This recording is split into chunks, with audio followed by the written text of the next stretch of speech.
오늘은 하나님의 사랑 시리즈 19번째, 이제 야곱의 이야기는 3번째입니다. 사랑하는 성도 여러분, 우리는 야곱의 이야기를 지난 2주 동안에요, 그의 인생을 이렇게 따라왔습니다. 그래서 1편에는 내 힘으로, 내 지혜로, 내 방법으로 축복을 움켜쥐려고 하다가 도망자가 되는 걸 보았어요. 그러나 2편에서는 어떻게 됐어요? 가지려고 움켜졌는데 도리어 모든 것을 잃고 도망자가 된, 빈손이 된 그런 야곱을 하나님께서 광야에서 만나주시는 것을 봤습니다. 그 베델의 축복 가운데 조건 없는 은혜를 야곱은 그때 하나님께 받은 거예요. 그런데 야곱은 그 은혜를 받고도요, 여전히 그가 하나님께 말할 때에 거래적인 말투를 갖고 있는 걸 우리는 보았었습니다. 그러나 그걸 통해 뭘 볼 수 있었냐? 야곱의 믿음은 서툴렀지만 진심이었다라는 거죠. 그리고 그는 그 응답을 가지고 라반에게 가고 또 라반의 삼촌의 집에서 지내면서 20년 동안 참 많은 일이 있었습니다. 또 거기서 살아가면서 야곱은 야곱답게 살았어요. 그리고 야곱이 그 가운데 하나님께 때가 됐다는 그 사인을 받고 이제 돌아오게 됩니다. 이제 그리고 우리가 읽은 그 본문은 뭐예요? 20년 동안의 그 하나님과의 생활을 하고 고향으로 돌아오는 그 길, 그리고 돌아오는 길 초입의 장면이죠. 근데 우리가 읽은 이 초입의 장면을 봤을 때 33장 1절에서 2절에서 이런 말씀이 나옵니다. 야곱이 길을 가는데 하나님의 사자들이 그를 만난지라. 야복강에서 씨름하기 전인 거예요. 이제 지금 에서랑 만나라고, 형을 만나러 가는 그 가는데 가까워지고 있는데, 그리고 야곱이 그들을 볼 때 이르기를 이는 뭐다? 하나님의 군대다 라고 그 땅 이름을 마하나임이라 하였더라 라고 합니다. 자, 야곱이 누굴 만났다고요? 하나님의 사람들을 만났습니다. 하나님의 사자들을 만났죠. 성경에서 하나님의 사람들, 하나님의 사자들을 만난 것은 뭐예요? 곧 하나님을 만난 것과 같아요. 그래서 실제로 야곱도 뭐라고 거기를 이름 붙여요? 하나님의 군대를 내가 만났다. 지금 야곱은 어디로 돌아가고 있는 거야? 에서 형을 만나러 가고 있는 거예요. 하나님이 야곱에게 보여주신 거예요. 야, 내가 너와 함께하고 있어. 그리고 야곱의 인생을 돌아보면 하나님 살아계셨다는 것을 야곱은 분명 경험하였기 때문에 하나님의 말씀 가운데 아버지가 그랬고 아브라함이 그랬고 이삭이 그랬듯이 야곱도 자기가 안주할 수 있는 그 자리에서 떠나 다시 돌아가라는 그 자리로 돌아가고 있었다는 거죠. 물론 이 야곱에게는 거기서 안주할 수 있었지만 동시에 또 뭐였어요? 더 이상 거기에 머무를 수 없는 그 상황들이 야곱에게 막 생겼던 거예요. 그 사인을 통해 야곱은 비로소 하나님의 사인을 받아들고 가야겠다라는 확신을 갖고 출발할 수 있었죠.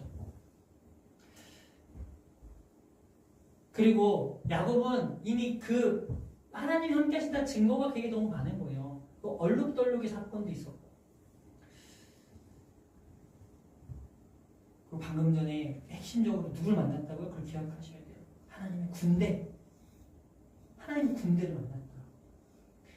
우리가 하나님의 군대를 내가 만났다고 생각해 봅시다. 문제를 앞두고 있을 때 얼마나 든든할까? 이건 응답받은 거예요. 하나님이 내 마음 가운데 말씀으로 임재하여 주신 거예요. 야, 내가 군대로서 너와 함께하고 있어. 가자. 내가 함께 해줄게. 우리 권사님 얼마나 든든하시겠어요? 하나님이 함께 하신다고 하실 때? 아멘이시죠. 야곱도 든든했습니다. 그래, 가자. 근데 그때 소식을 하나 듣게 됩니다. 뭐냐면 에서가 자기가 온다는 얘기를 듣고 마중 나온다는 얘기를 들었는데 장정 400명을 끌고 온다라는 거예요. 그리고 7절에 이렇게 얘기합니다. 야곱이 심히 두렵고 답답하여 라는 말씀이 써 있습니다. 우리가 여기 눈여겨봐야 됩니다. 야곱은요, 하나님의 군대를 받고 하나님의 약속이 있다는 것도 알고 할아버지 아브라함의 하나님, 이삭의 하나님이 어떤 분이신지를 너무 잘 알고 있는 상태고, 그리고 그 하나님의 복이 라반의 집에서도 나와 함께하고 있다는 것을 그는 너무 잘 알고 있었다고요. 하나님이 함께하고 계시다라는 것을 눈으로도 보았던 것과 같았다고. 그의 삶에 그것들이 체험이 됐다고. 응답이 그의 삶 가운데 있었다고. 근데도 지금 야곱에게 뭐가 있다고요? 두려움이 있습니다. 성도님들, 그래서 이게 어떻게 보면 안다는 것과 그 내가 아는 것을 통해서 믿는 것. 무엇을 믿어요? 나를 두렵게 만드는 것 가운데 그 두려움을 이기는, 그 두려움을 이기는 믿음, 그것이 나에게 있다라는 것을 믿는 것, 그걸 아는 것은 다른 문제였다는 거죠. 말씀은 나에게 있었지만 그 순간에 그 마음속에는 뭐예요? 두려움이라는 감정보다 말씀이 더 커야 되는데 반대였던 거예요. 말씀은 있지만 두려움이 더 커버린 거예요. 우리도 그런 것 같아요. 야곱의 이런 상황이 남의 이야기 같지 않습니다. 하나님이 어떠한 분이신지 우리도 잘 압니다. 우리도 살아오면서 받은 응답들이 분명히 있어요. 그런데 우리가 하나님을 아는 것, 하나님이 어떠한 분이신지 아는 그것과 우리가 그 아는 것을 통하여서 우리의 상황 가운데 닥친 이 두려움을 이긴다는 것은 또 다른 문제처럼 보입니다. 그래서 우리가 오늘 이 말씀을 통해 한번 보자는 거예요. 아, 야곱도 우리와 다르지 않지? 야곱은 어떻게 반응하고 있는가? 하나님은 그런 야곱의 반응에 어떻게 반응하고 계신가? 그런 하나님의 반응에 야곱은 또 어떻게 반응하고 있는가? 왜요? 하나님과 우리 사이의 모든 것들은 일방적으로 하나님 응답해 주세요. 자판기 띡 이게 아니라 하나님이 갖고 있는 뜻으로 너 이 뜻을 이뤄 버튼 띡 그것이 아니고요. 관계이기 때문이에요. 그래서 우리가 이 야곱의 반응에서 따라가다 보면 아 야곱은 그냥 단순한 겁쟁이의 모습만이 아니구나를 보게 됩니다. 창세기 이 32장의 본문에서 9절에서 10절을 보니까 야곱이 얘기합니다. 하나님께 대하여 주께서 기도하는 거죠. 주께서 전에 내게 말씀하시기를 내가 내게 은혜 베풀이라 하셨나이다. 내가 주께서 주의 종에게 베푸신 모든 은총과 모든 진실하심을 조금 더 감당할 수 없사오나 그러니까 하나님께서 해주신 그 일들 하나님이 살아계신다는 것을 제가 믿어요 라고 야곱은 고백한다는 거죠.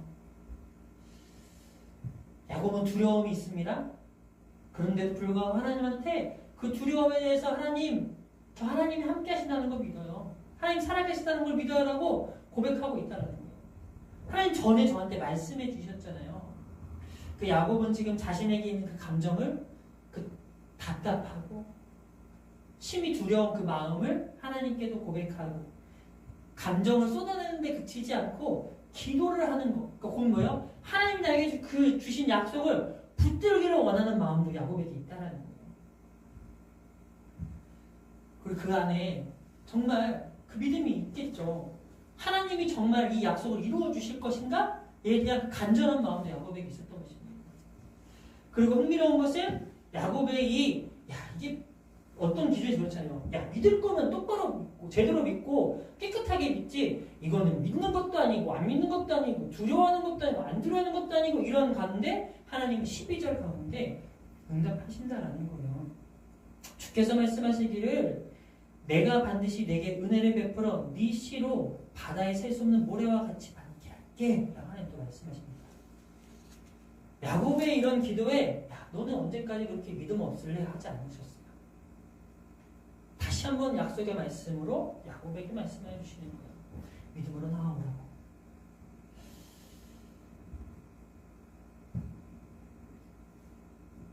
이 하나님은 야곱의 기도에 즉각적으로 응답하신 겁니다. 우리가 이걸 통해 볼 수 있는 건 뭐냐면요. 야곱이요. 문제가 생기니까 이 문제 빨리 해결해야겠다. 하나님 그러니까 빨리 문제 해결해 주세요라고 긴급 찬스를 쓴 게 아니에요.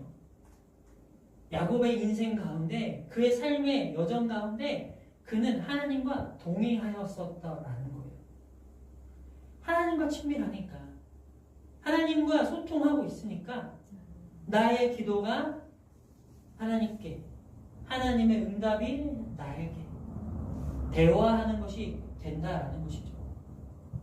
야곱은 지금 하나님을 몰라서 두려워하는 것이 아니라는 것입니다. 하나님이 살아계시는 것을 알지만 야곱은 여전히 나의 힘, 나의 계산이 남아있기 때문에. 누구와 비슷해요? 나랑 비슷한 거예요. 저도 그런 것 같아요. 제가 굳이 어떤 단계적으로 표현한다면은 믿기 전 불신의 상태, 그리고 하나님을 믿어서 거듭난 상태, 그리고 예수님께서 약속한 그 성령을 받아서 성령 세례, 성령 충만함을 통해서 성령 충만한 상태.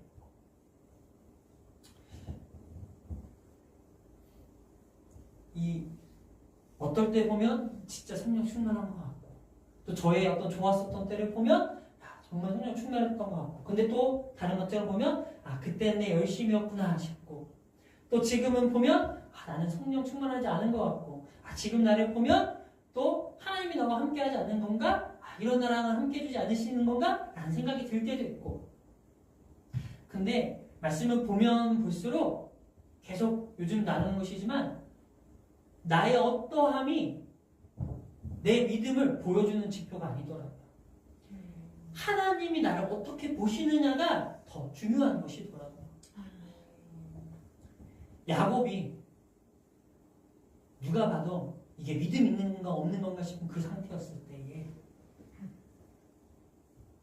그가 하나님과 동행하지 않았고 성령이 그와 함께하고 계시지 않았다면 어떻게 그가 하나님의 음성을 들을 수 있었을까요? 어떻게 그가 그 위기의 상황에 기도할 수 있었을까요? 근데 왜 여전히 야곱에게는 자신의 힘을 믿는 것과 자신의 계산이 앞서는 자신의 습성을 버리지 못하고 있는 걸까요? 그 답을 찾는 과정 속에서 우리가 먼저 고백해야 하는 것은 뭐냐면 야곱도 우리와 같은 똑같은 연약함을 가진 사람이었다라는 것입니다. 22절에서 23절을 보니까 그는 이제 결단합니다. 그래서 두려움 가운데 답답한 가운데 있을 때 하나님에게 약속을 듣고 결단합니다. 그래서 두 아내와 두 여종과 11아들을 직접 인도하여서 약복나루를 건너게 합니다. 그리고 그의 모든 소유도 건너가게 합니다. 그래서 때로는 이 본문을 이렇게도 표현해요. 야곱이 이 사기꾼의 기질, 겁쟁이의 기질, 남을 이용하는 그 기질이 남아있어서 떠밀었다. 조금 제가 조금 그런 표현을 쓸게요. 고기방패. 형이 400명의 군대를 끌고 오니까 뭐요? 그 화가 났으면 큰일 날 수 있잖아요. 그래서 앞에 밀어 넣었다라는 고기방패다. 이렇게 표현하는 사람도 있어요.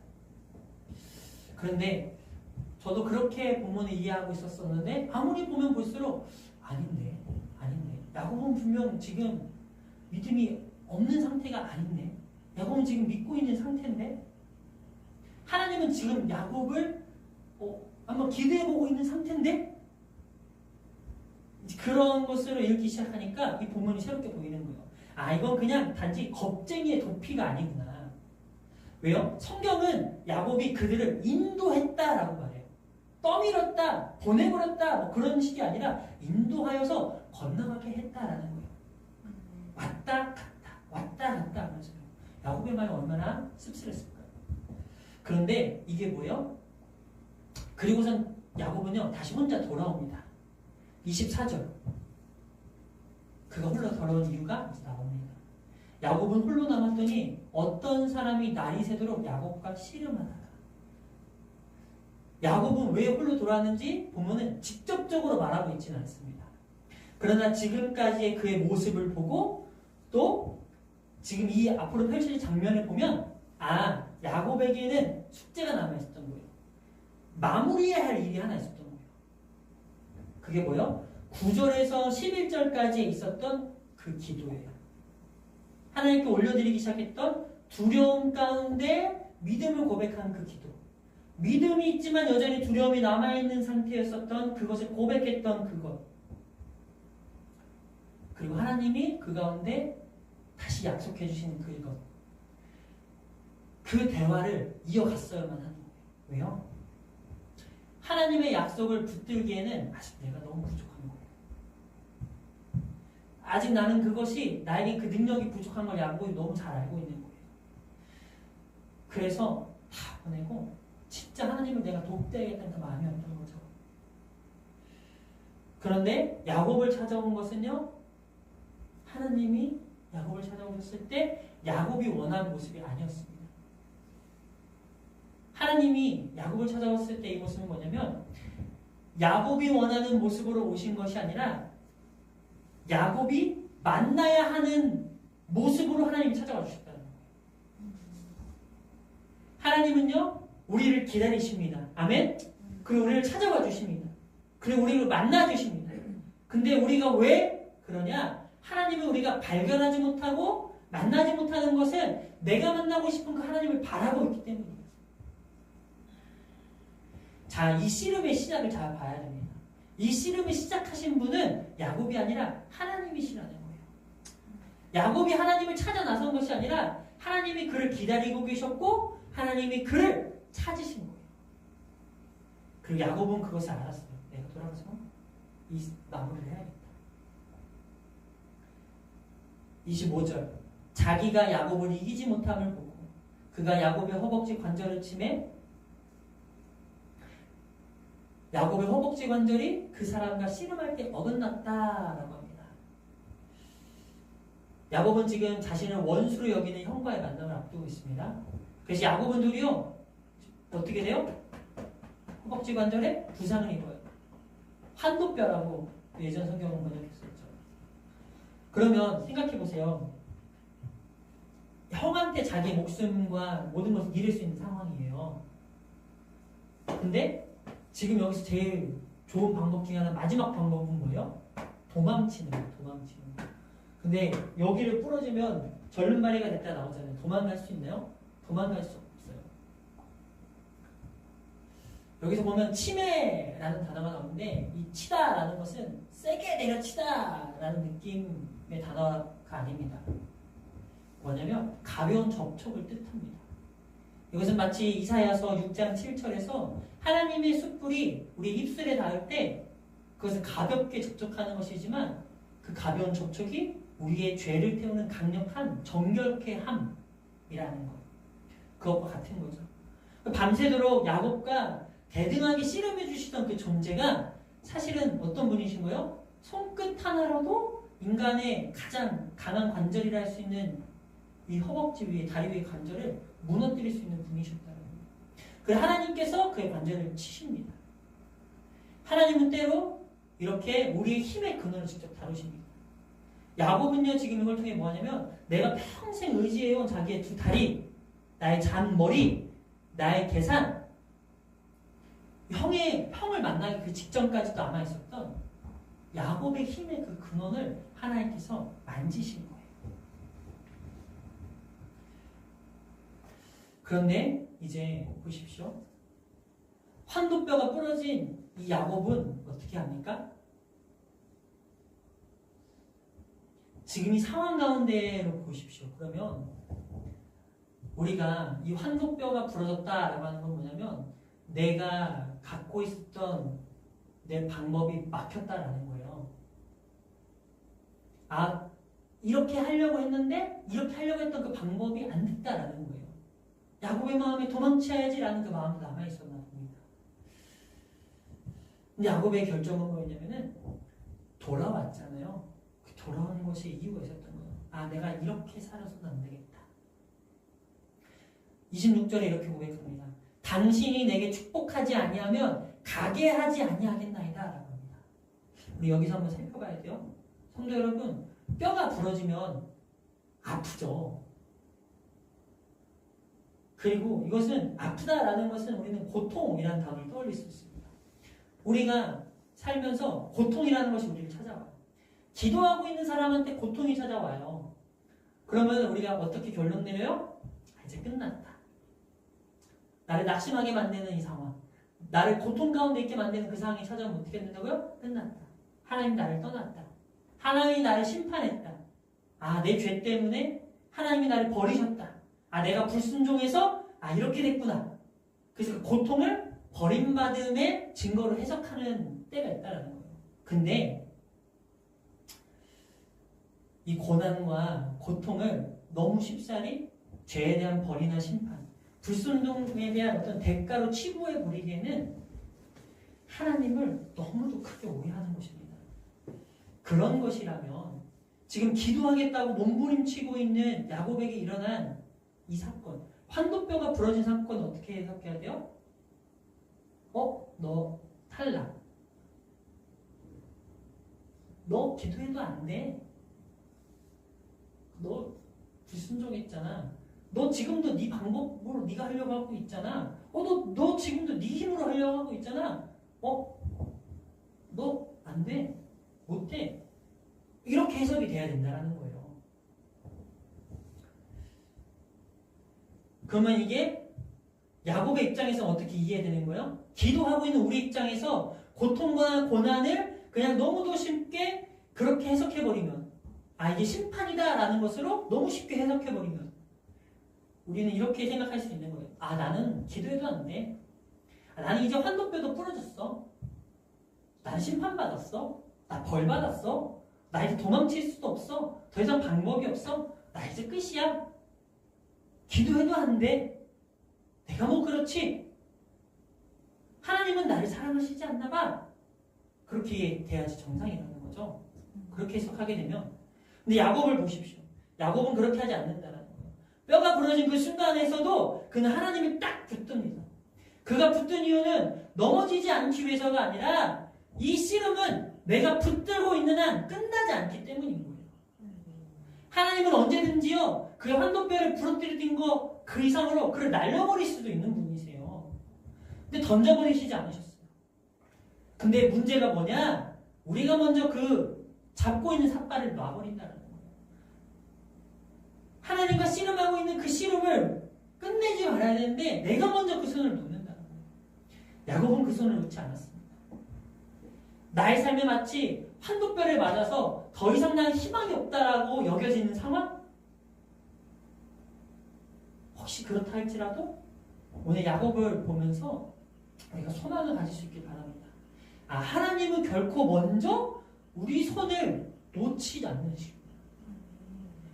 내가 막 흔들리는 것 같고 나를 치시는 것 같았어도 이게 하나님이 하시는, 이렇게 나를 흔드시는 의미구나.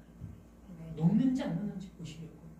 정말 이 아이가, 이 친구가, 이 야곱의 믿음이 정말 믿음인지를 보시려고. 그 야곱은 결심했잖아요. 돌아왔잖아요. 한도뼈가 부러진 그 상황에서도, 고통과 고난이 지금 끊이지 않는 이 상황에서도, 이제 진짜 답이 없다라고 느껴진 그 상황에서도 그는 다른 것을 찾아가는 것이 아니라 하나님을 탁 붙잡는 거예요. 그리고 호세아 선지자는 이 장면을 이렇게 기록합니다. 호세아 12장 4절은 야곱이 천사와 겨루어 이기고 울며 그에게 간구하였으며 라고 말합니다. 그러니까 이거는 힘으로 버티는 협상이 아니라 눈물로 매달리는 간구였다는 거예요. 이게 우리의 신앙의 정직한 모습이 되어야 됩니다. 아픔 속에서도 놓지 않고 울 수 있는 것. 울면서도 고통 속에서도 하나님을 붙들고 있는 그것이 우리의 모습이 되어야 된다는 거예요. 그리고 우리가 짚어야 될 것이 있다면 우리는 때로는 기도의 자리에서 종종 조급해진다는 거예요. 지금 당장 위로가 필요하고, 지금 당장 능력이 필요하고, 지금 당장 응답을 느끼고 싶고, 그래서 막 부르짖는 거예요. 근데 그런 조급함으로는 이 씨름을 끝까지 붙을 수 있는 것이 아닙니다. 야곱의 씨름은요, 목숨을 걸고 붙는 씨름이었습니다. 하나님의 얼굴 앞에 선 자는요, 자기 생명을 스스로 지킬 수 없다라는 것을 알면서도 그는 그 자리를 떠나지 않은 거예요. 당신이 나를 축복하지 않으면 안 됩니다. 이건 뭐예요? 야곱의 신앙 고백인 거예요. 하나님 아시잖아요. 제가 이렇게도 해보고 저렇게도 해보고 그렇게도 해봤는데 결국에는요, 하나님 제 힘으로 할 수 있는 것이 없어요. 하나님 도와주셔야 돼요. 하나님 제가 할 수 없습니다. 주님 도와주세요. 축복하지 않으시면은 정말 안 됩니다. 하나님이 해주셔야 됩니다. 라고 야곱은 지금 하나님께 기도하고 있는 것입니다. 그리고 그런 그에게 하나님이 물으십니다. 네 이름이 뭐냐? 대답하죠. 야곱이에요. 하나님이 야곱의 이름을 모르십니까? 근데 야곱은요, 20년 전에 그 아버지 이삭 앞에서 자신을 뭐라고 했었어요? 나는 에서예요 라고 거짓말했던 자입니다. 이제는 하나님 앞에서 자기의 이름을 말합니다. 근데 자기의 이름이 뭐예요? 속이는 자예요. 뒤꿈치 잡는 자예요. 그냥 저는 말씀을 준비하는데 그런 것 같아요. 하나님 앞에 제가 너무 하나님을 속이는 자 같고 누군가의 뒤꿈치를 잡는 사람만 같고 근데 하나님은 하나님 앞에서 고백하는 고백이 뭐예요? 하나님 제가 야곱이에요. 하나님 저 이스라엘 되고 싶어요 이런 게 아니에요. 하나님 저 에서가 되고 싶었어요 이런 게 아니에요. 그냥 하나님 그러네요. 제가 야곱이네요. 하나님 그러네요. 근데 또 동시에 우리는 이렇게 물을 수 있어야 됩니다. 나는 지금 야곱의 모습에 가까운지 나는 이스라엘의 모습에 가까운지. 자 그럼 그 차이는 뭘까요? 내가 해내려고 하면 나는 야곱인 것입니다. 아니면 나는 주님 없으면 안 됩니다 라고 고백하고 있으면 우리는 이스라엘인 것입니다. 저는 억지로 성도님들을 그러니까 당신은 야곱이에요. 그러세요? 당신은 이스라엘입니다. 이 얘기를 하려고 하는 게 아닙니다. 우리 스스로 하나님 앞에 정직하게 고백할 수 있기를 바랍니다. 또 이름에 대해서 얘기한다면 우리는 우리 이름이 다 야곱은 아니잖아요. 근데 실제로 저 같은 경우는 그랬어요. 저의 이름은 선호잖아요. 청렴한 염에 베풀선의 호, 클 호거든요. 저는 제 이름이 별로였어요. 근데 베푸는 게 왜냐면 제가 손해보는 거잖아요. 그게 싫었거든요. 제 이름을 받아들이기 싫었어요. 근데 어느덧 제가 하나님께 20대 초반에 하나님한테 뭐라고 따졌었냐면은 하나님 저를 왜 이렇게 만드셨어요? 쓸데없는 오지랖을 이렇게 부리게 만들어서 쓸데없는 책임감을 저한테 이렇게 왜 주셔서 남들은 고민하지도 않는 것을 왜 혼자 고민하게 만드시고 남들은 고생하지도 않는 그 고생을 왜 저는 혼자 사서 고생하게 만드세요? 하나님 왜 저를 이렇게 만드셨어요? 라고 따졌거든요. 그때 하나님께서 주신 응답이 뭐였냐면 그게 너야 라고 하시는 거예요. 근데 그 응답을 딱 들었는데 제 마음이 평안한 거예요. 그러네. 이게 나네. 하나님이 나를 이렇게 만드셨네. 그럼 나는 그렇게 살아가면 되네. 다른 누군가의 기준에 맞춰 살아가는 것이 아니라 하나님이 나를 이렇게 만들었다면 쓸데없는 오지랖 물론 지혜가 필요하고 때와 장소를 구분해야겠죠. 그러나 그것을 주신 것이 누구다? 하나님이시라는 것을 믿고 쓸데없는 책임감? 그것이 물론 책임져야 할 것과 지지 않을 것을 구분해야겠죠. 그러나 그 가운데 하나님께서 나에게 주신 이 책임감이라는 것을 하나님 주신 선물이라는 것을 믿고 성도님들 자신에게 주신 하나님의 선물들이 있습니다. 자신에게 준 그 선물을 선물로 받아들일 수 있기를 축복드립니다. 그리고 그것을 인정할 때 이것이 내 것인데 이것을 이제는 내 뜻대로 쓰는 것이 아니라 누구 뜻대로? 주님 뜻대로 쓸 수 있는 우리가 될 수 있기를 축복드립니다. 여기서 이제 또 본문을 볼 때에 정말 중요한 장면이 나옵니다. 28절이죠. 네 이름을 다시는 야곱이라 부를 것이 아니요 이스라엘이라 부를 것이니 이는 네가 하나님과 및 사람들과 겨루어 이겼습니다. 자, 하나님이 야곱을 치셨습니다. 그리고 야곱의 힘을 꺾으셨습니다. 그리고 그의 이름이 바뀝니다. 속이는 자에서 이스라엘. 하나님과 겨루어 이긴 자, 이겼다, 이긴 사람이 됩니다. 근데 이 씨름이라는 것은요, 처음부터 하나님을 이기기 위해서 한 씨름이 아니었어요.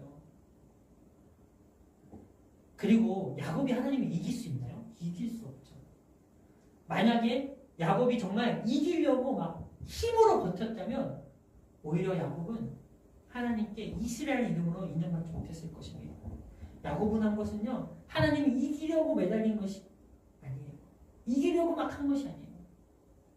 단지 하나님께 매달린 거예요. 이거는 뭐와 같냐면 우리가 기도할 때 내 기도에 하나님이 맞춰지기를 바라는 거예요. 내 기준에 하나님이 응답해 주기를 바라는 거예요. 이거는 마치 내가 하나님을 이기려고 하는 태도인 거예요.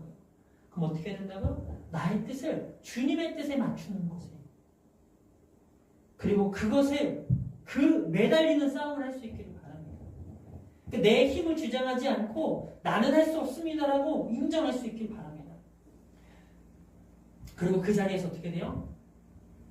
사실은 이 씨름은 누가 이긴 거예요? 하나님이 이겼어요. 왜요? 야곱은 허벅지 쳐서 쓰러졌잖아요. 허벅지 다쳤다고요. 사실 하나님이 이긴 거예요. 근데 하나님 어떻게 준 거예요? 져주신 거예요. 하나님 져주셨다고. 근데 하나님은 져주셨는데 그것을 또 뭐라고 표현해요? 네가 이겼다라고 표현하는 거예요. 성도님들, 주님께 져야만 이기는 씨름이 있다는 것입니다.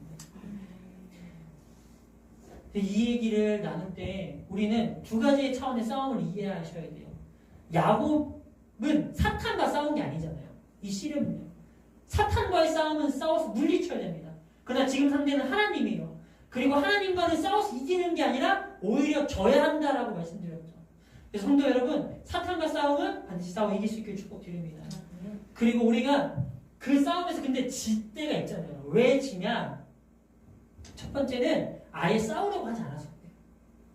두 번째는 이미 이겨놓으신 승리를 믿지 못해서 그런 거예요. 또 뭐예요? 내가 싸우려고 해서 그래요. 우리가 해야 되는 건 뭐예요? 이미 이기신 그 승리를, 십자가에서 이뤄놓으신 그 승리를 믿고 싸우면 됩니다. 그러면 반드시 이기는 거예요. 이미 이겼거든요. 내가 세상을 이겼다라고 주님이 말씀하셨거든요. 우리는 그 구별된 믿음으로 나아가야 될 줄 믿습니다. 그럴 때 우리가 그 사탄과의 싸움, 세상과의 싸움, 나 자신과의 싸움을 이길 수 있는 줄 믿습니다. 그러나 하나님과의 씨름은 다릅니다. 이것은 져야만 이기는 씨름입니다.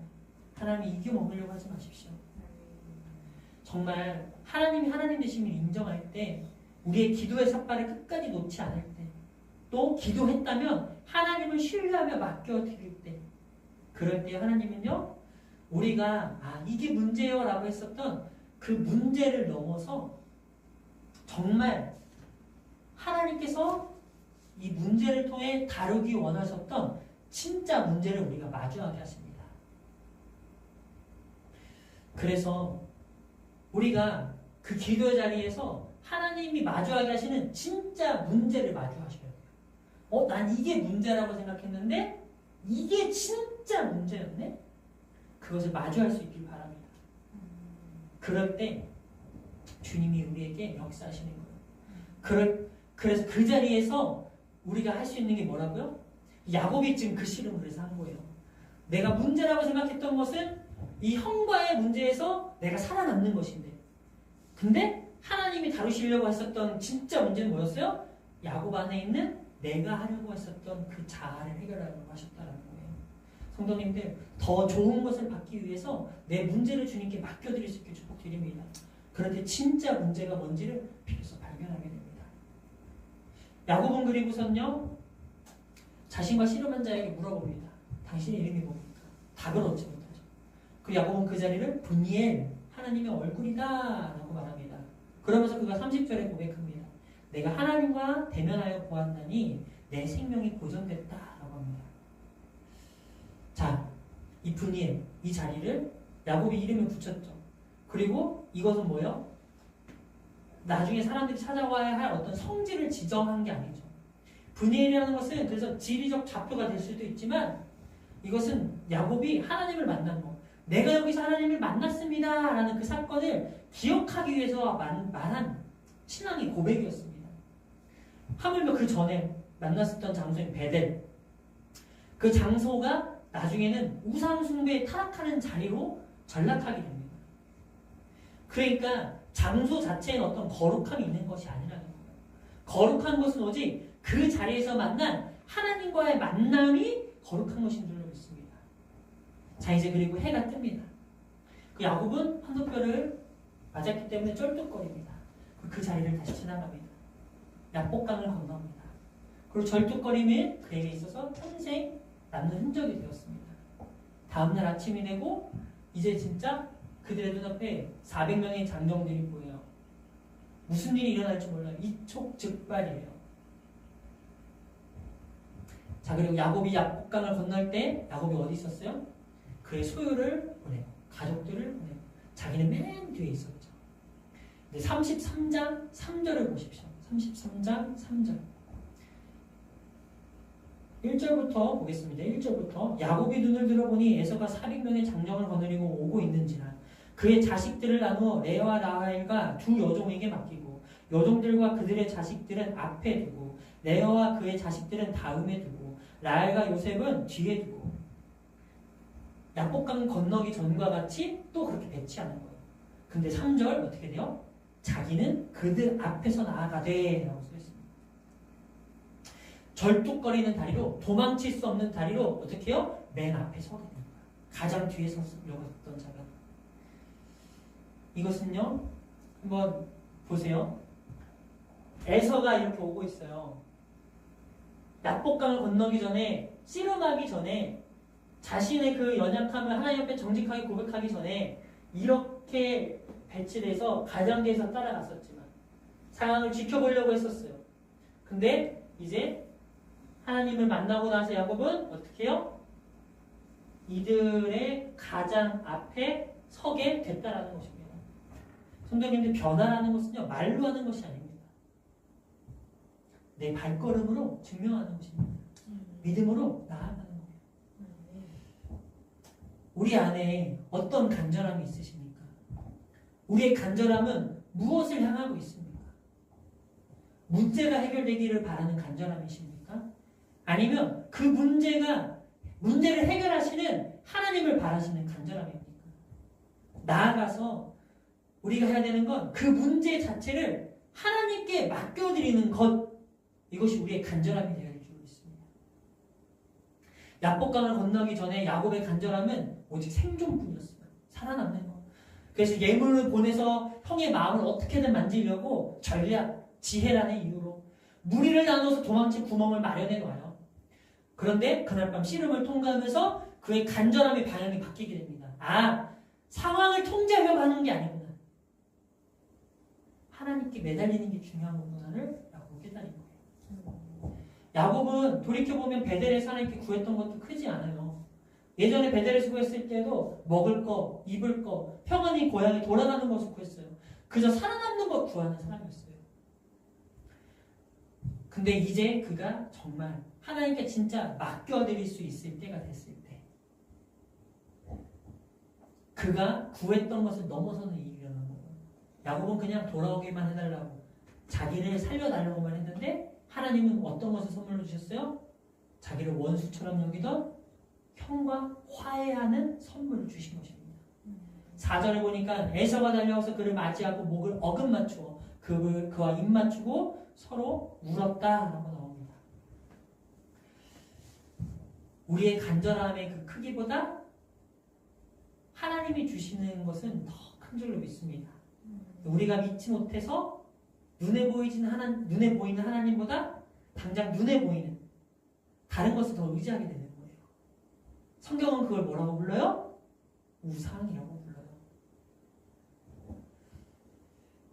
성도 여러분, 그래서 말씀을 이제 정리한다면 하나님께서 야곱에게 받기 원하셨던 고백이 이것입니다. 주님, 제 힘으로 할 수 없습니다. 주님이 도우시지 않으면 저는 아무것도 할 수 없습니다. 우리는 어떤 위기 앞에서, 문제 앞에서, 기도 앞에서 하나님을 붙잡고 매달리기보다 내 손이 먼저 나가고 내 발이 먼저 나가는 내 방법은 무엇입니까? 자존심이 앞설 수도 있고 열등감이 앞설 수도 있고 자기 의가 앞설 수도 있고 어떤 성과에 대한 집착일 수도 있고 내가 평생 해왔던 방법일 수도 있고 이게 우리가 평생 의지해온 환도뼈와 같다라는 것입니다. 야곱은 하나님께 이스라엘이라고 부름받았지만 32절 끝에서 하나님 분명히 야곱에게 너 이제 이스라엘이라고 할게 너 이스라엘이라 했잖아요. 너무 웃긴 게 33절에서 아직도 야곱이에요.